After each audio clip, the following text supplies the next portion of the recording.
students, and welcome to Standard 8 English study sessions. How are you all? Hope that you are doing well, studying well. Basically, that is the main intention behind making the videos and sending you. That you should watch the whole video and try to understand the whole concept, and I hope that everyone is doing that. Are you doing or not? Good. Now, till now we have seen lesson number 1.1 and 1.2. Two lessons are quite clear to you, hopefully. If there is any doubt to anyone, the student can directly call me at any time. I am always there for you to explain whatever are your doubts. Okay, students? Good. Now, turning to today's session, we'll see lesson number 1.3, the Pilgrim, today. The Pilgrim is a very nice, interesting, as usual, and inspiring poem. The poet is anonymous. Anonymous means don't know who is the poem. Unknown. Person has written the poem but did not give his name to the poem, and he has been successfully conveyed the message through this poem. And what is that message? We'll see now. So, as per our regular sections of study, in the poetry section, we study reading, explanation and analysis of the poem. These are the three study sections in our regular session. And so, today we'll see reading and explanation only, these two sections we'll see. Next time we'll see the analysis of the poem. Okay. But before going to that, I am just going to explain you the warming up section of this poem, because it is somewhat highly and the figures of speech are given there, and before studying the poem, before understanding the poem, you must understand the figures of speech which all are involved in this poem. Okay. So, directly going to the poem, The Pilgrim 1.3, page number 12. Lesson number 1.3, The Pilgrim. In the warming up section, there are two questions given. First question, make groups and discuss the following. Even though you are not together nowadays in the schools, I know that, but you are always active on groups, WhatsApp groups, I know that. And so, you all will discuss these things with yourself, your friends. And then you will try to find out the answer instead of writing directly from some digest or master key. Will you do it? Good. So, what are the questions given here? See. What fatal dangers, fatal means in which one can lose the life, fatal, pranaghatak, okay. Problems did mankind face centuries ago but are no longer a threat today?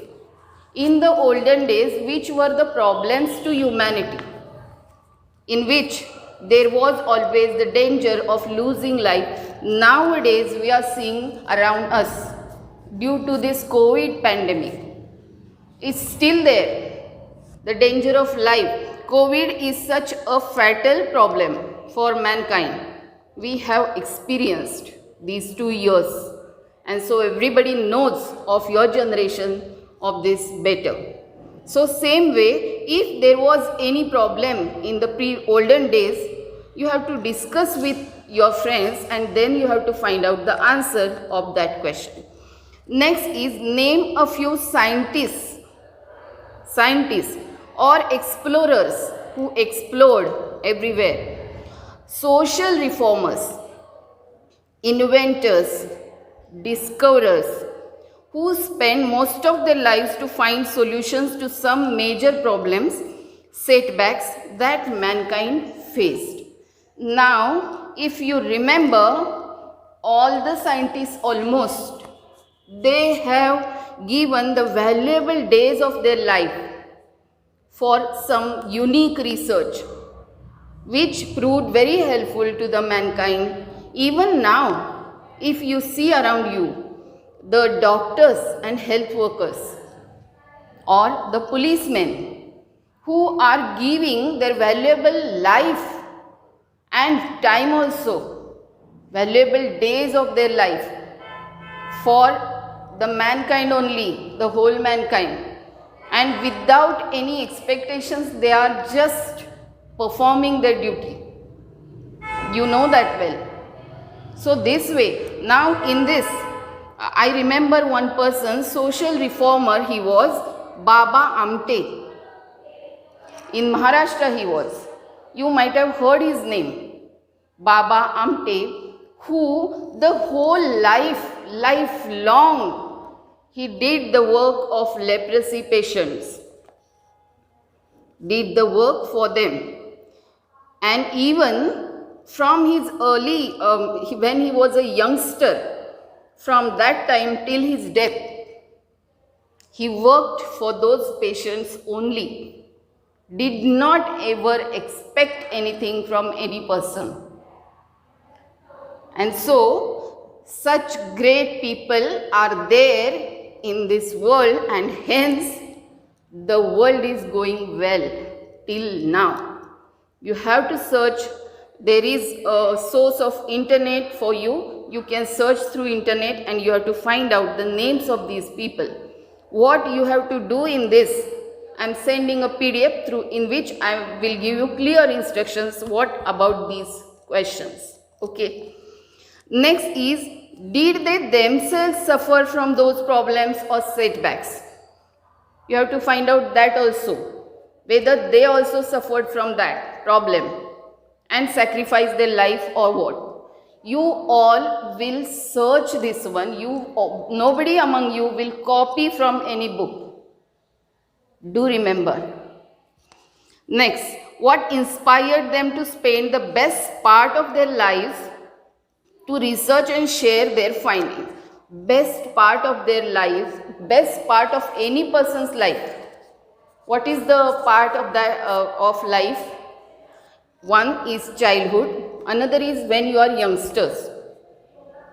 This time of your life is so precious, so valuable, and the people who work for the mankind, they sacrifice this patch of their life for the society, for the welfare of the society, not for themselves. They expect nothing in return, and they, after their death, after many years of their death, human being understands, recognizes the value of that person. This is a bitter truth of our society, and hence you will find out this also. What inspired them? What was their inspiration behind their work? Okay, these are the 4 questions in question number 1.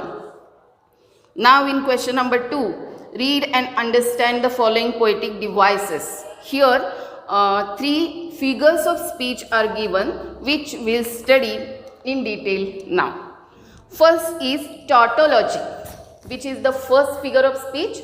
Tautology. Just do remember the pronunciation carefully. Tautology. What is the pronunciation? Tautology. What is this figure of speech?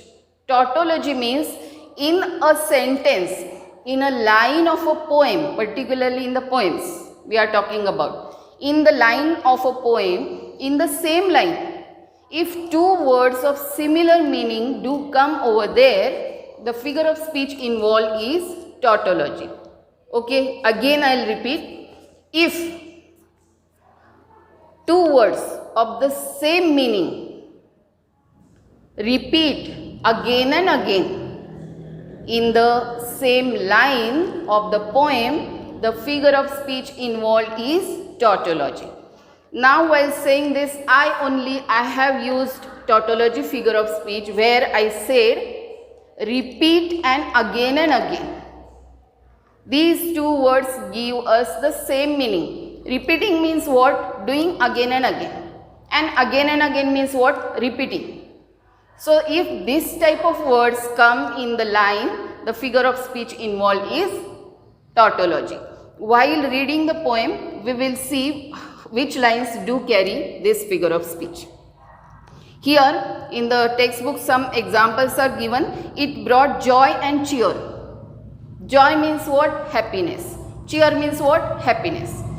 Both the words convey the same meaning and hence the figure of speech is tautology.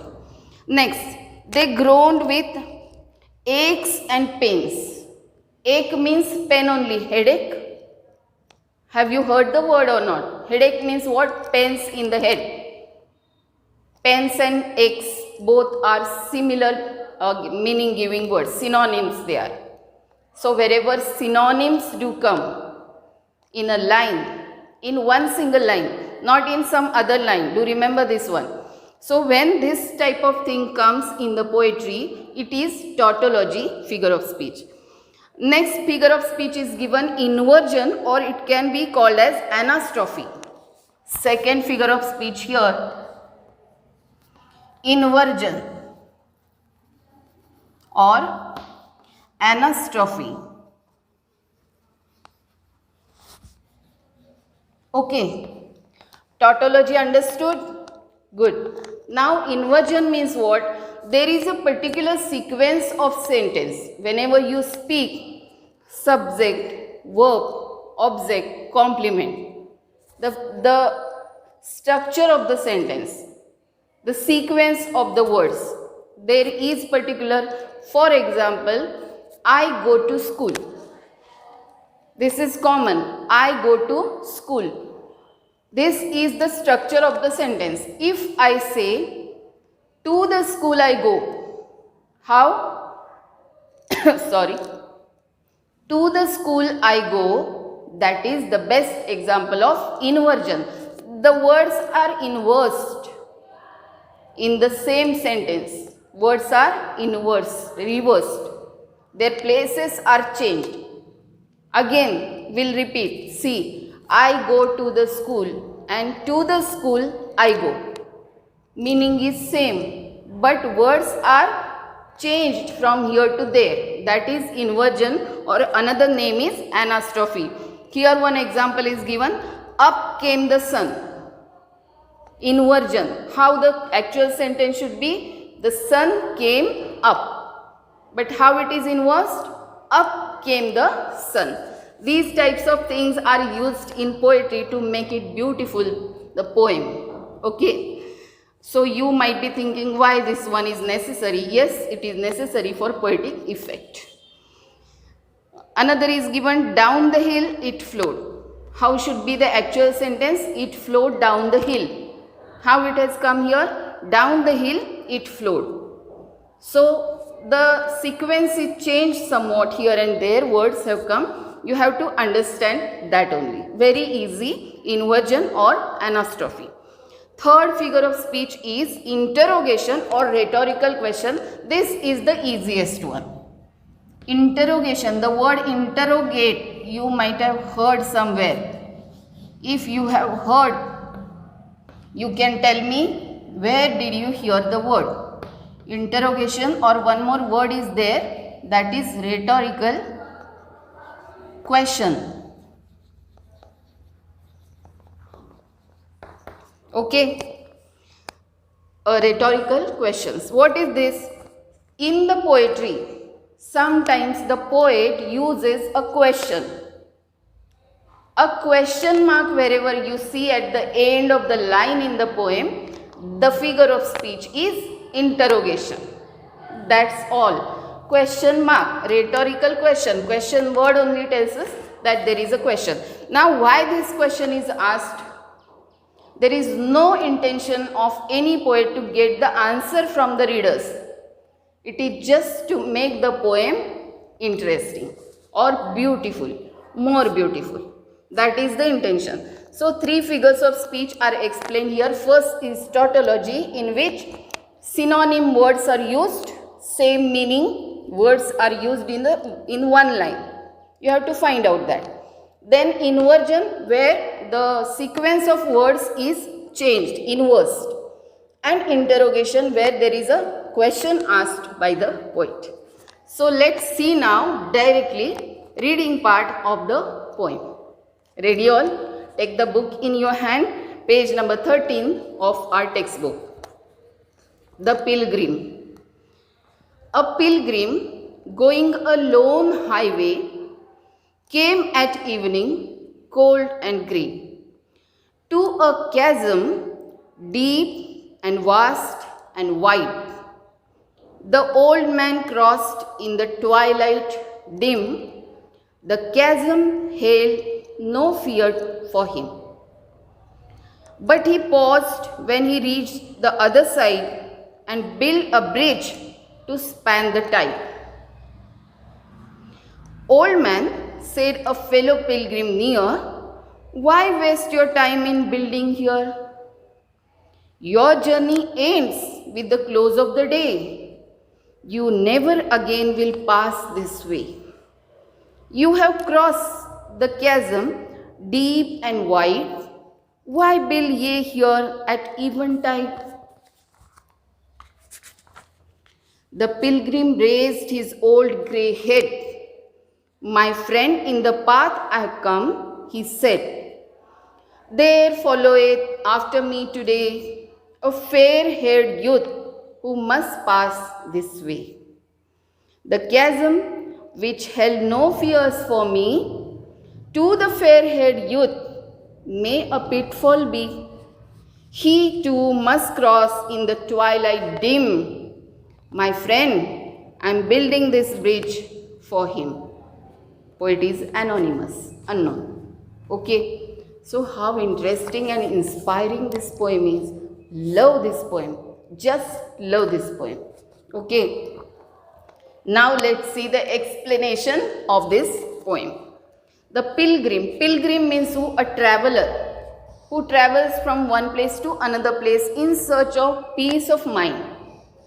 Not for a trip or journey or some other thing, entertainment and all. Do remember, there is difference in traveler and pilgrim. Pilgrim is in search of God almost, or peace of mind, satisfaction. Okay, the pilgrim. In this poem, there is a pilgrim who was going from one place to another place. And during his journey, in the way, he came through one chasm. Chasm means what? A deep, wide pit in which there might be water. Okay, in Marathi we call it some odha and that type of. He had to cross that water and he had to go on the another side.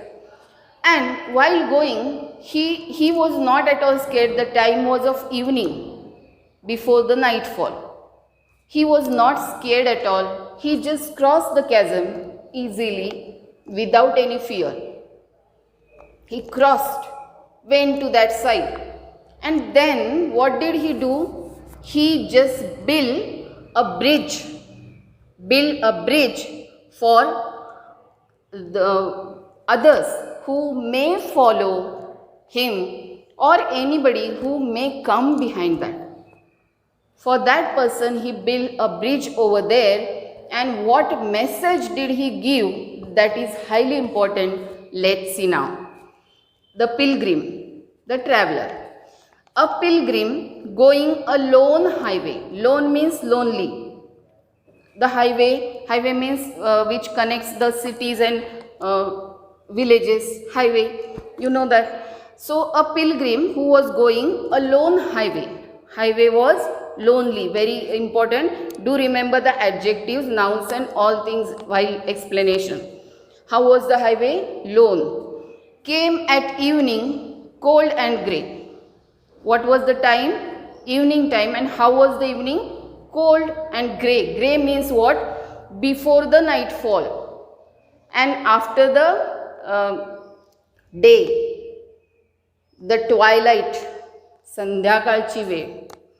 How's the light over there? Grey. It's not dark also, deep black, and it's not white also, grey, the middle. Okay, so the evening was cold and grey. To a chasm, deep and vast and wide. Okay, chasm means ravine, a very deep steep gap in the earth's surface. Okay, how was the chasm? Deep and vast and wide. See here, tautology, figure of speech has come. Vast and wide, same meaning words, tautology. The old man crossed in the twilight dim. Again tautology has come. Twilight means dim light, and dim is also used. So two similar meaning words are used, hence tautology figure of speech. The old man crossed. There was no proper light. At the time of evening he had come, and he crossed the twilight, the chasm in the twilight dim. The chasm held no fear for him. He was not scared, even though it was evening time. I may fall in that. How can I cross and all that? Because he was of the age in which a person is not scared of any outer incidents. Okay. So, but he paused when he reached the other side. He crossed the chasm, but he paused there for some time and built a bridge. Can you see here the wooden bridge? To span the tide. He built there a bridge to go across the tide. Tide means water was there flowing down, and so he just built a bridge over there. When he went to the other side, he had already crossed.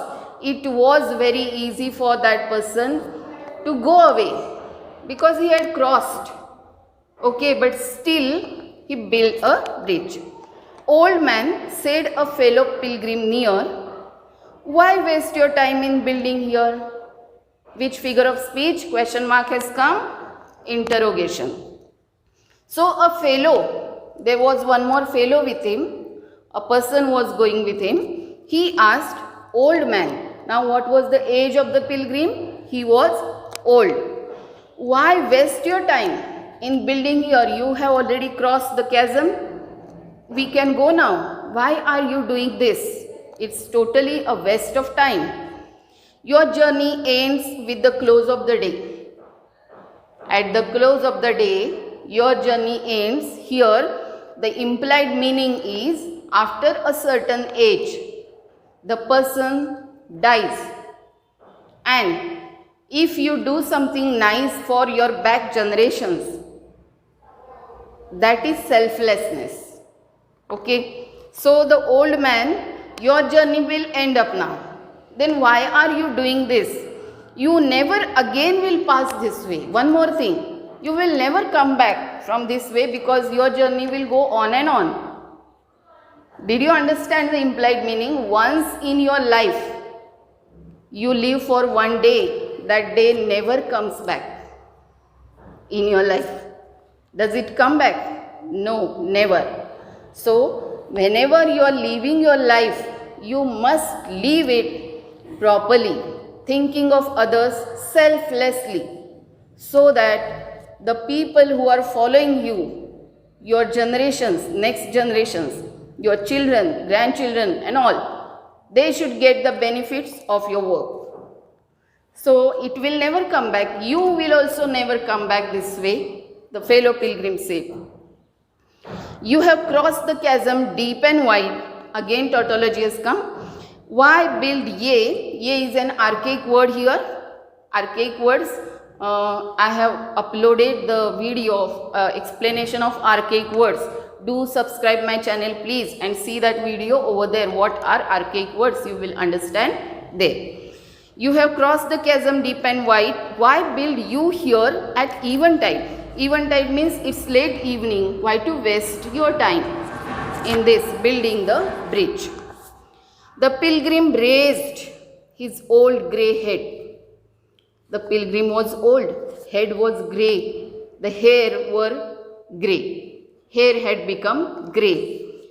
And this suggests that the pilgrim was quite experienced. After a certain age, man becomes very much experienced. Okay. My friend, he said, in the path I have come, there followeth, again archaic word has come, after me today, a fair-haired youth who must pass this way. See here.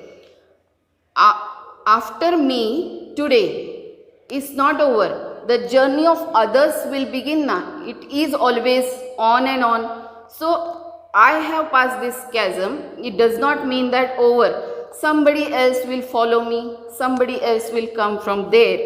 And who might be that person? A fair-haired youth, young person. A youngster may come from there who must pass this way, must go on this way. This chasm is just like a problem, and others should also face the problem. You should not run away from the problems. You should face every problem in your life. And hence, that person should also face the problem, and